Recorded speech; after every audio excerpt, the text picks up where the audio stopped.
I knew something was wrong at Rachel's porch because Lily stood behind her teal suitcase instead of running to me. I am Grant Holloway, her father and a residential architect. Friday was our custody pickup. My ex-wife Rachel stood beside her husband, Mark. My wife, Vivienne Cross, waited at the curb. Rachel said Mark's son Noah needed Lily's room. Lily pointed at the suitcase. Vivienne asked, "May I carry that home for you?" She lifted it toward our car when Lily nodded. Lily kept the rabbit tucked beneath her arm and walked beside Vivienne. The suitcase was scuffed teal, with white stars she had painted herself when she was 7.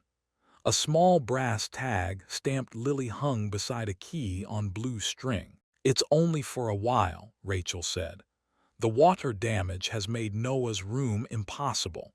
He's been sleeping behind the dining room divider for 2 weeks. You have room, Grant. You said Lily could stay with you when things got crowded." Mark shifted behind her. He looked tired rather than proud. "The contractor found mold in the wall," he said. "We thought this was the least disruptive option." "For whom?" I asked. Rachel folded her arms. "Don't make this ugly on the porch. Lily has her things. Your guest room is beautiful. Vivienne had it done last month." The word guest caught Lily's attention. She looked at the house over Rachel's shoulder, then down at the suitcase. Her bedroom window was visible from where I stood. The curtains she had chosen, yellow with small moons, were gone. In their place was a gray blackout shade. I had spent most of my adult life looking at rooms as arguments. A doorway said who was welcome.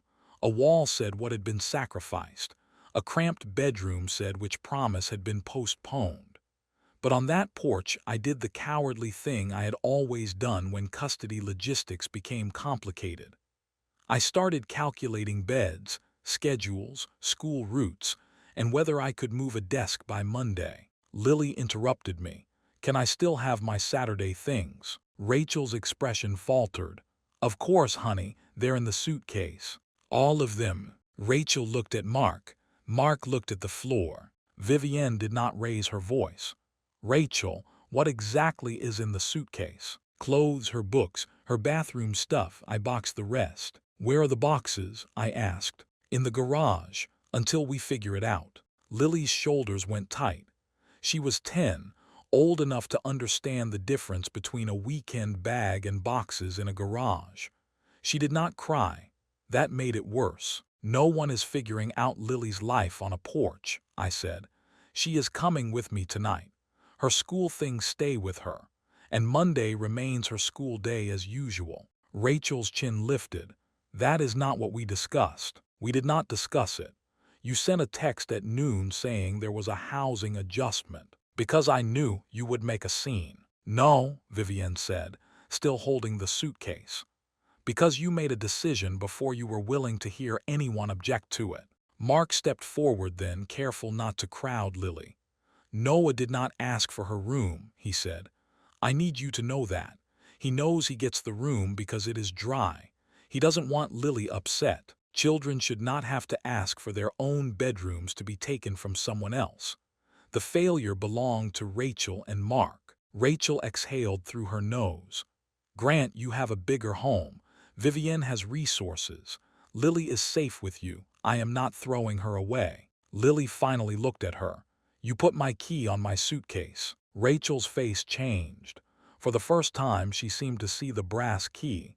"I thought you would need it for your things." "It is the key to my room," Lily said. Vivienne's fingers tightened around the handle. "Was the lock changed?" Rachel did not answer quickly enough. "You changed Lily's lock before you told me she had lost the room," I said. "The contractor was going through there. Mark changed it because the old one stuck." Rachel looked toward Lily. "It is not permanent." Lily's mouth made the small, flat line she used when she was trying not to make adults feel guilty.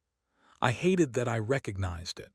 I hated that I had taught her it was useful. "We'll take her things," I said. "Tomorrow I will come for every box.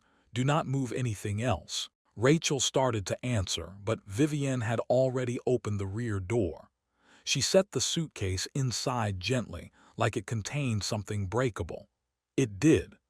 Lily climbed in after it instead of taking her usual seat beside Vivienne. Her rabbit stayed pressed to her chest. During the drive, Vivienne did not call anyone, which was the restraint I noticed most. Her whole career involved seeing a bottleneck and moving people around it before the damage spread.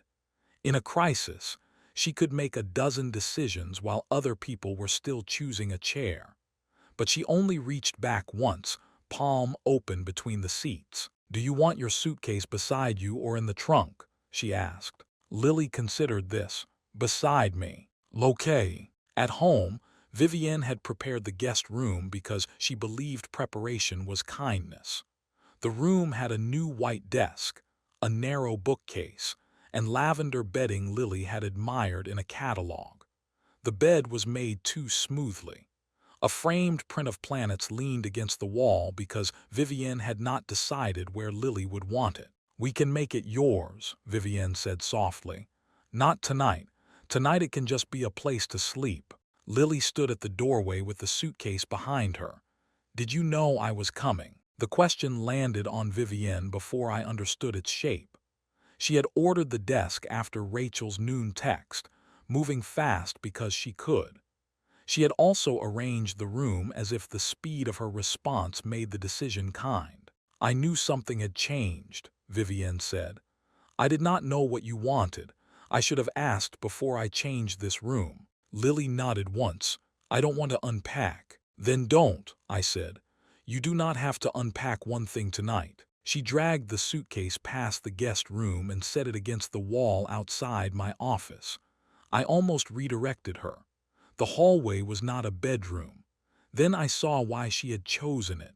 From there, she could see both my office door and the stairs. At dinner, she ate half a grilled cheese and told us Noah liked dinosaurs, as if offering that fact could keep the rest of the conversation from becoming mean.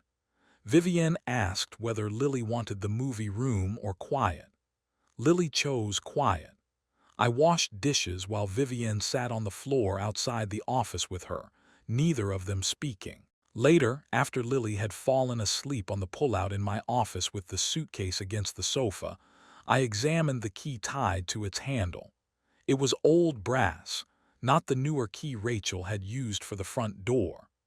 A strip of faded pink tape around the ring had one word written in Lily's childish handwriting: room. Behind it, tucked into the suitcase pocket, I found a folded to-home packing checklist. Socks, charger, school folder, rabbit, dance shoes, medication. Then a line that did not belong on any child's list. Things I don't want to forget at Mom's. There were only 4 blank spaces beneath it. All 4 were filled. I stood in my dark office holding that paper while Lily slept 10 feet away, and I realized her suitcase had not appeared on Rachel's porch that afternoon. It had been getting ready for that porch for months. Saturday morning, Lily wore the same sweatshirt she had slept in and ate cereal from a mug because every bowl in the kitchen seemed too formal. The suitcase remained outside my office. I had drawn dozens of rooms for clients who wanted a clean start, and I knew what a lie a clean start could be when it arrived without permission. Vivienne came downstairs in gym clothes, her phone face down in her hand. "I canceled the furniture delivery," she said. "The desk can go back." Lily looked up. "I like the desk." "Then we can keep it," Vivienne said. "But we don't keep it because I chose it. We keep it if you want it." Lily considered that seriously. "Can the drawers be blue?" "Yes." "Not dark blue, the blue from my suitcase." "That is a very specific blue," Vivienne said. "I know." For the first time since the porch, Lily almost smiled. I called Rachel before 10. She answered on the 3rd ring, already defensive. I told her I was coming for Lily's boxes and that our regular schedule was suspended until we talked with someone who could keep the discussion focused on Lily rather than whichever adult had the better spare room. "You cannot suspend anything," Rachel said. "You don't get to take her because you married a CEO with a house that has an empty wing. I am not taking her.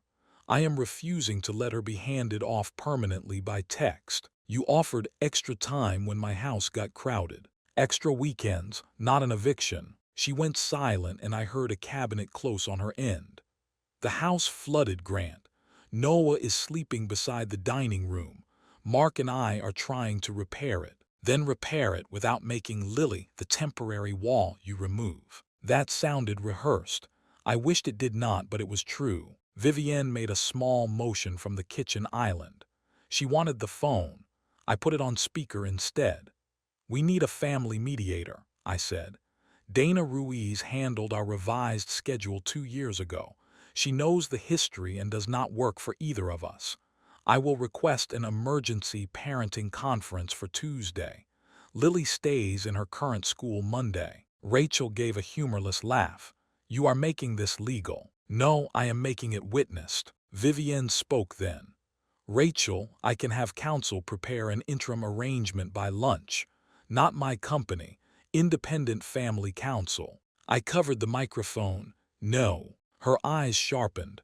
Grant, we need to protect Lily. We need to stop deciding things about her faster than she can understand them.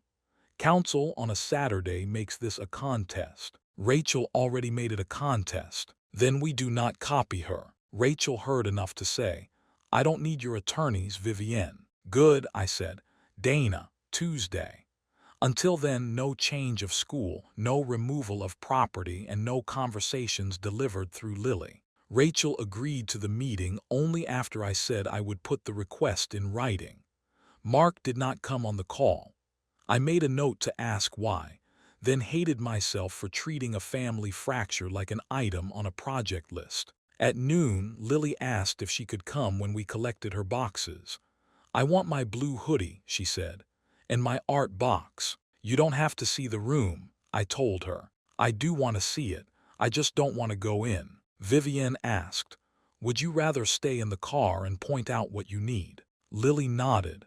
That was a choice we could actually give her. Rachel's garage smelled of wet cardboard and paint. The boxes sat beneath a plastic tarp, each marked with a color sticker. Lily's name was written in marker on 3 of them. I hated the fact that the labels were neat. Careless decisions often wore a tidy face. Mark carried out the first box. I am sorry, he said to Lily through the open car door. This should not have happened this way. Lily watched him. Did Noah want my room? Mark crouched several feet away, keeping his hands visible. No, Noah wanted a room that didn't smell like wet carpet. I should have found a different answer. That mattered. It did not fix it, but it mattered.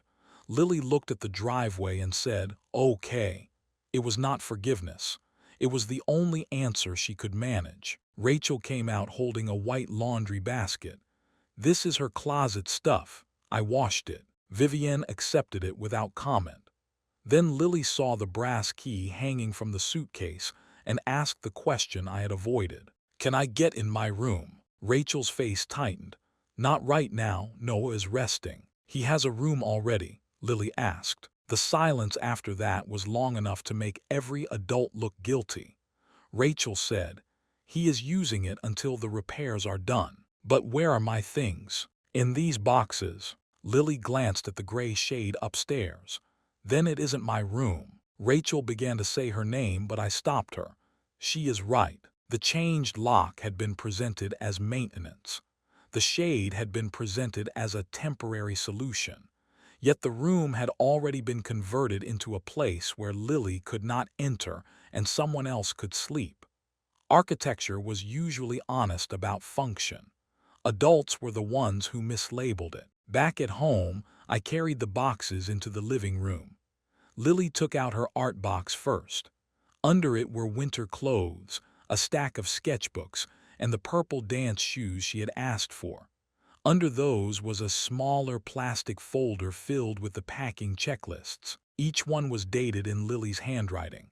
There were lists for weekends, holidays, school breaks, and ordinary Thursdays. At first they looked responsible. Then I saw what had disappeared from them. Her second sketchbook was crossed out in March, her blue desk lamp in April, her stuffed seal in May. By June the list had a new line, leave things that don't fit. Vivienne sat beside me, her jaw set. She has been shrinking her life to fit both houses. Lily heard that from the rug. It makes packing faster. I wanted to say it did not have to. Instead, I asked, did anyone tell you to make the lists? No, I made them because you both forget things sometimes. Mom forgets dance shoes. You forget my school folder. Vivienne forgets that I don't like the green toothpaste. Vivienne winced. Fair, the green toothpaste is terrible. Lily gave a brief huff of laughter. That night I pulled up our old messages while Lily watched a quiet baking show with Vivienne. I found the line Rachel had quoted.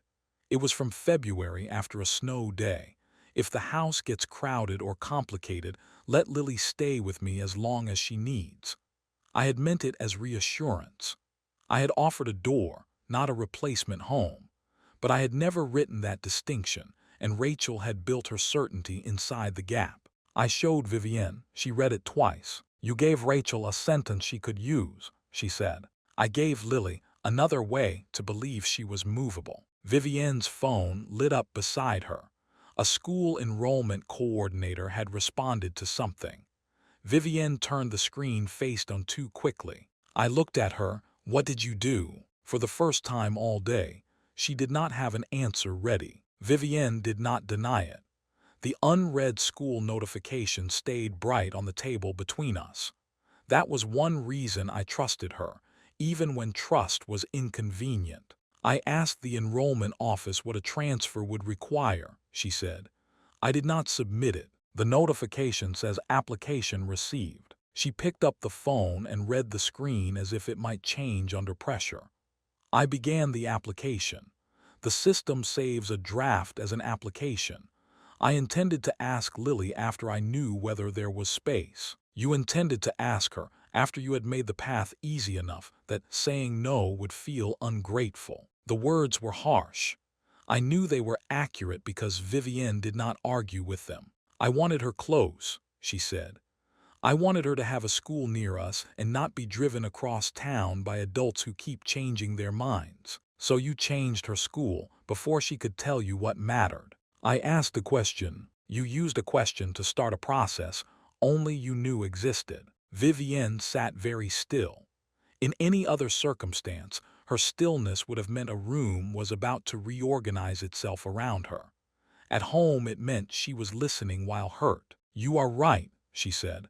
I did it because I was scared and because I thought competent was the same as careful. It isn't. Lily was in the kitchen, close enough to hear if we let our voices rise. I lowered mine. Dana needs to know. Yes. And Lily needs to know before Dana does. Yes. We sat with Lily after breakfast on Sunday. I told her that Vivienne had asked a new school about a place for her. I told her nothing had changed yet, and that it would not change unless she was part of the conversation. Lily stared at her orange juice. Was I supposed to be happy? Vivienne took a breath. You were supposed to get a choice. I made it harder to choose because I started first. I am sorry. I like my school, Lily said.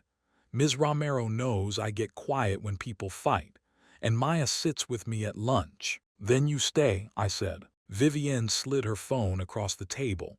I am canceling the request now. You can watch if you want, or you cannot watch. Lily watched. Vivienne opened the enrollment page, canceled it, and forwarded the confirmation to Dana before either of us could pretend it was merely a private promise. Okay, Lily said. Then she pointed to the guest room. Can I have the desk if I don't use that room? Of course, Vivienne said. Can it go in the office? My instinct was to reject the office. It was my workspace. Its windows faced the garden and my models took up half the shelves. But Lily was choosing the only place that currently felt visible and reachable. I moved a drawing table before lunch. That afternoon, I unfolded a set of trace paper on the office floor and asked Lily to show me what she wanted in a room. I expected colors and furniture. She drew 2 rectangles and labeled one mom's house and one dad's house. In both, she put a door that locked from the inside but opened from the outside with a knock. She put a shelf for books, a drawer for clothes, and hooks for her dance bag. No suitcases, she said, adding the words beneath both drawings. You can still have a suitcase, I said. For trips, not for living. I put my hand over hers before she could erase the sentence.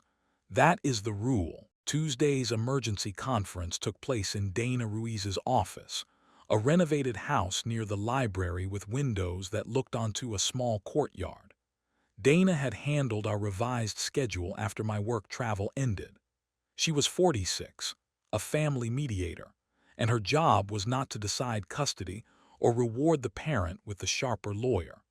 Her job was to make the adults state what they were asking a child to absorb, then turn vague promises into steps someone could check. She introduced the ground rules before anyone sat down. No one speaks through Lily. No one treats a temporary arrangement as a completed decision. No one uses money, company resources, or professional status to make another parent feel outnumbered. We will separate housing repair, school stability, and parenting time. If you cannot agree, I will recommend independent review. Rachel arrived with Mark. Noah stayed with Mark's sister, a fact Dana established before asking Mark about the bedroom. Vivienne and I sat across from them. Lily was not in the room. Dana had arranged a child specialist for later, and Lily could choose whether to speak through drawings, notes, or a brief meeting. No adult got to summon her as evidence. Rachel began with the flood. A pipe behind Noah's wall had burst. The insulation was being replaced, but the contractor's first estimate was 4 weeks. Noah had been sleeping behind a divider in the dining room, waking when Mark made coffee before work. Rachel said she had panicked, remembered my February message, and believed Lily would be safer and happier with me and Vivienne than in a house under repair. You believed that because it gave you a way to avoid asking Lily, Dana said. Rachel's eyes filled, but Dana did not soften the sentence. You also changed a lock and packed boxes. Those are actions with a clear meaning, whatever you told yourself about permanence. Mark said, I accepted the room because I was focused on Noah. I didn't ask what it would cost Lily. Did Noah ask for it? Dana asked. No, he said he didn't want Lily mad at him. That answer mattered because it returned responsibility to the people who owned it. Noah was a child in a bad room, not an obstacle in Lily's story. Then Dana turned to me. I showed her the February message. I told her exactly what I had meant. She asked whether I had ever told Rachel that extra stays required a conversation with Lily, a date, and a plan for her room. No, I said. Did you notice Lily was making packing lists? Not the pattern. I thought she liked organization. You are an architect, Dana said. You know a plan can reveal a problem before the building fails. The precision left me no excuse and nowhere to hide. Vivienne then explained her transfer request before Dana could learn it from the email. She did not make it sound noble. She said she wanted to protect Lily, use the school system to get ahead of fear, and failed to ask the person whose life it would change. Rachel stared at her. So you were going to take her school too? I was, Vivienne said. I canceled it Sunday. I am telling you because Lily deserves adults who do not hide the parts that make them look efficient. For a moment, the room stopped being Grant versus Rachel. That was the painful change. Rachel's act remained harmful, but she was no longer the only adult who had treated a child as a movable part in a grown-up solution. Dana wrote 3 headings on a pad: home, school, voice. By the end of today, she said, each of you will bring me a plan that does not require Lily to pack herself smaller. Dana did not ask us to solve the 3 headings by becoming kinder in the room. She asked for facts. Home first, she said. Where can each child sleep safely this week, and what will it cost the adults to make that true? Not eventually. This week. Rachel looked at Mark. The look they shared was not a secret conversation. It was the look of 2 people discovering that the easy answer had been easy only because someone else had carried its weight. Noah can stay with my sister for a few nights, Mark said. But that is not a plan for 4 weeks. What rooms exist in your house? Dana asked. I almost answered for him. It was a professional reflex. I had already pictured the floor plan from years of dropping Lily off. The small study behind the kitchen, the dining room, the half-finished storage space above the garage. Instead, I kept quiet. Mark rubbed a hand over his face. The study is dry. It is full of my office things and the door doesn't close right. Can it close? Dana asked. Yes, it needs a new frame and insulation. Who pays for that? We do, Rachel said. The words came out fast, almost angry. Then she swallowed and said them again. We do. Mark and Lily should not lose her room because we didn't prepare another one. Dana wrote it down. And Lily's former room. Rachel's hands closed around each other. The lock comes off today. The gray shade comes down. Her things go back after the contractor clears the hallway. Her things do not go back until she chooses what returning means, I said. I could hear the edge in my own voice. Rachel looked at me as if I had accused her of something beyond repair. Maybe I had. I know that, she said. I am saying the room will be hers whether she sleeps there this week or not. Dana nodded once. That distinction matters, but it will need a date, photographs for the record, and a follow-up visit. Ms. Holloway, you do not get credit today for promising to reverse a decision you should not have made. You get a chance to make the reversal verifiable. Rachel accepted that without defending herself.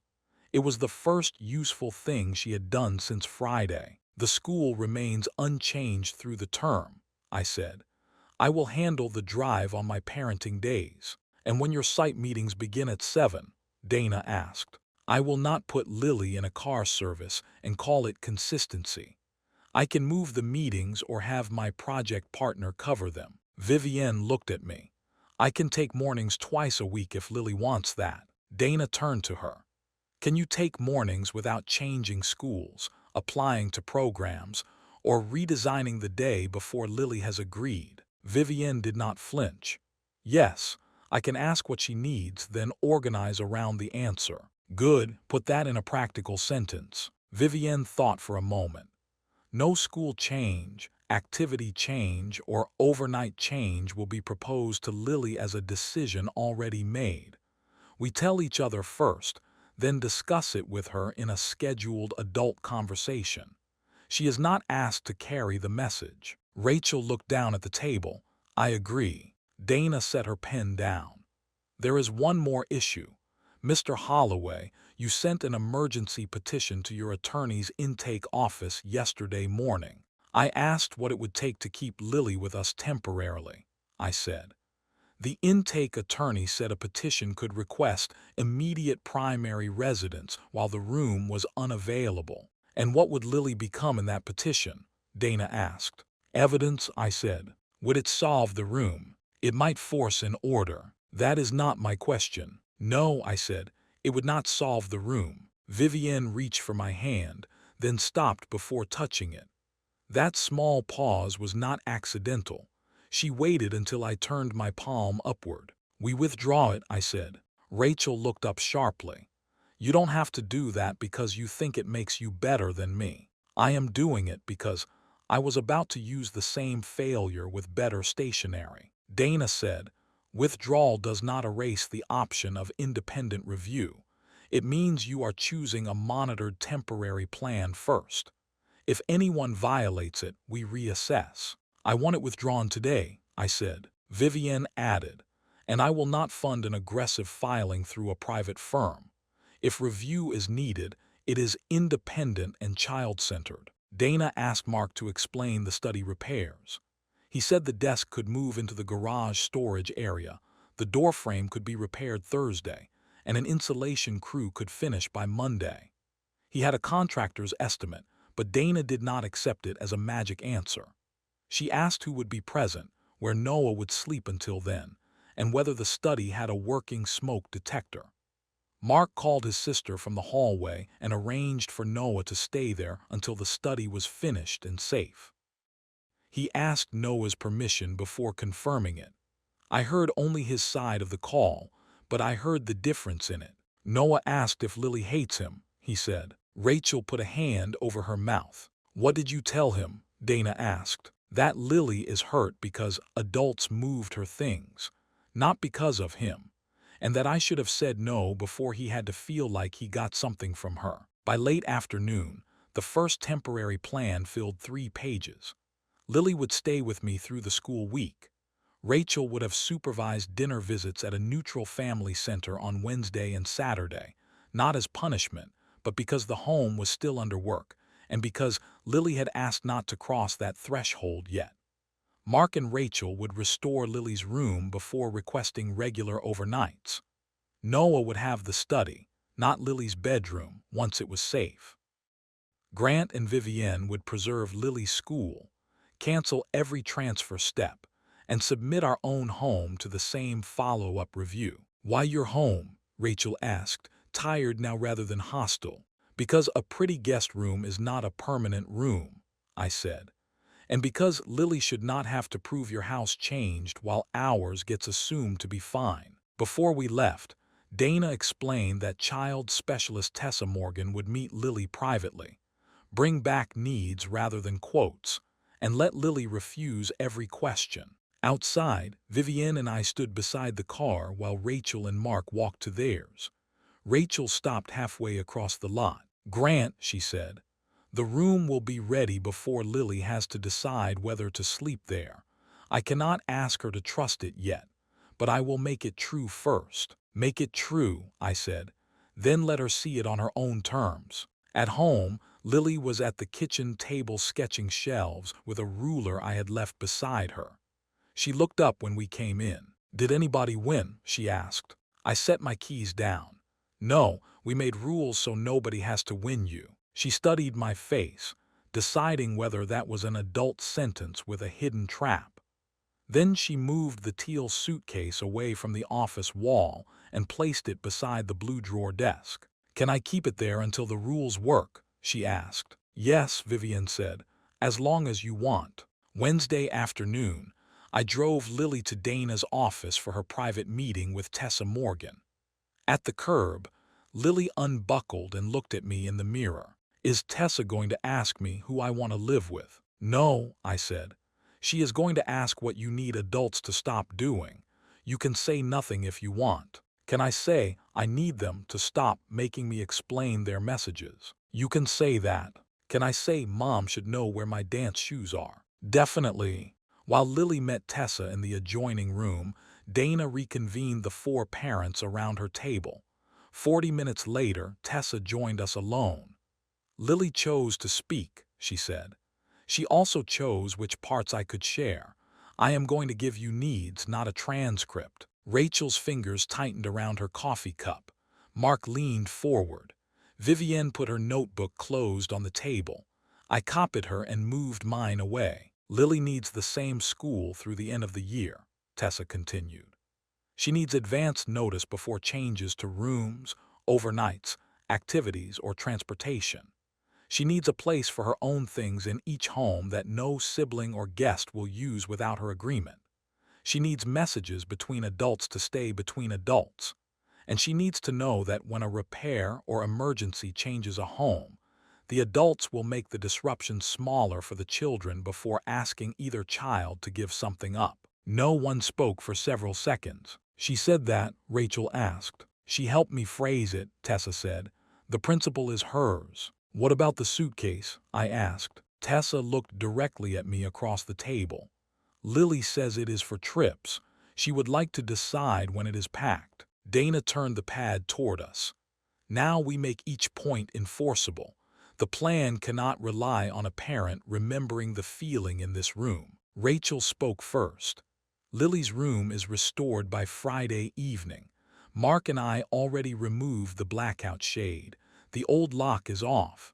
Her shelves are back in the closet. Did you put her things back? I asked. Rachel shook her head. Not yet. I photographed the empty room and sent the pictures to Dana. I am not putting anything back until Lily chooses it. Mark slid a receipt across the table. It was for materials, not a grand gesture.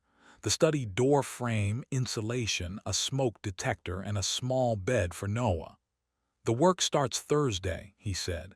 Noah is still with my sister. He will not use Lily's room. Rachel added, our guest room stays available for anyone visiting. It is not Lily's replacement room. Dana wrote that down.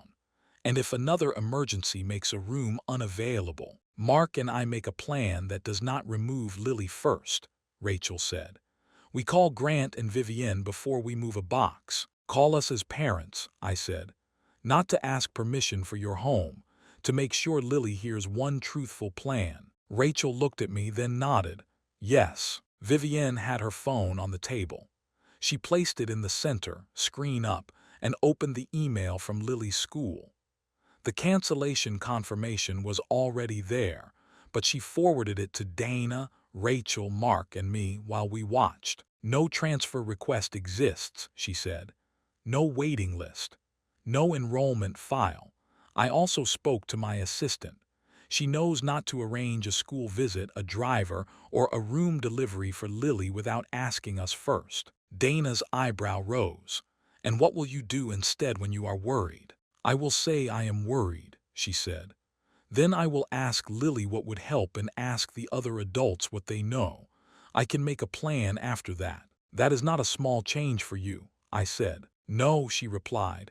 It is a necessary one. Dana brought us back to my part. Mr. Holloway, your office has become Lily's temporary room because it is near you. Is that the permanent plan? No. Lily can choose between a redesigned guest room and part of my office, I said. But I do not bring her finished options and call it choice. I will show her the room measurements, ask what she wants to keep near her, and build it with her.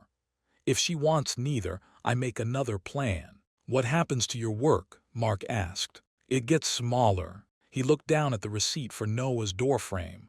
Right. The phrase passed between us without friendship, but it carried recognition. Both of us had tried to preserve an adult workspace while asking a child to become flexible. Dana reviewed the temporary schedule.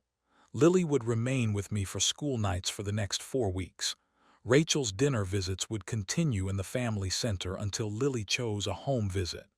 The visits would not include conversations about why Lily should come back, why Noah needed anything, or how hard the adults were working.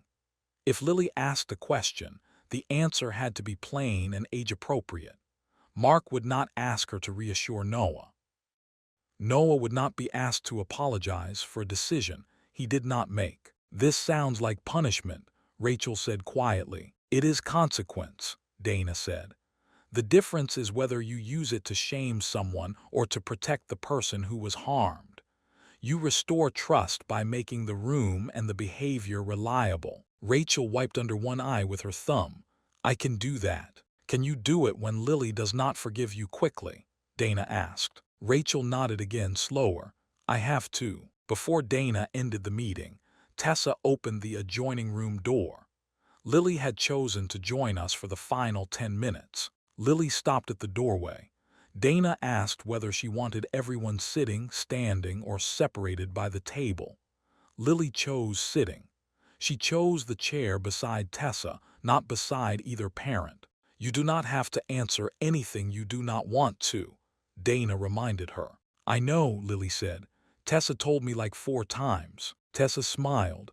Occupational hazard. Lily took a folded sheet from her backpack. It was one of the room's sketches, but she had added a list in block letters. She did not read it aloud all at once.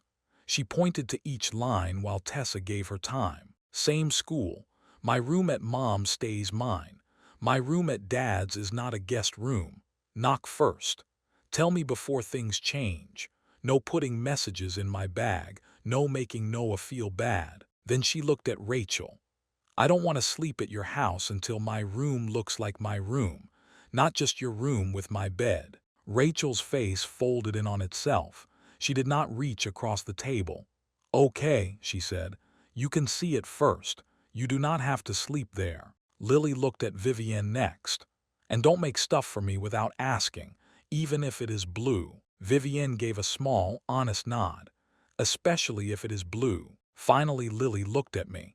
You need to know where my stuff is. I managed a breath. I will. Not a list on your phone, she said. Like, actually, no. The room went still. In that moment, being a father was not a title or a custody percentage. It was knowing that dance shoes belonged by the door on Tuesdays, and that the rabbit came out when Lily was pretending she did not need comfort. Actually, no, I said. Dana asked Lily whether she wanted to add anything. Lily considered the adults, then rested her hand on the suitcase handle. Can you all sign it before you talk more? So we did. Not because the signatures made a family, but because she had asked for a record adults could not rearrange after she left the room. At our house, the guest room became a construction site only after Lily approved the plan.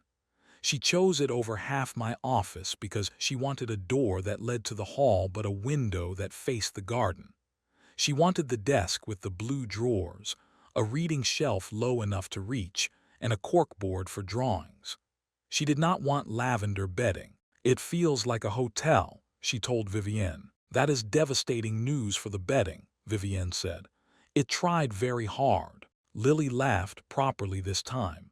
It can go to the guest room for actual guests. By the second weekend, her questions sounded less like a survey and more like attention.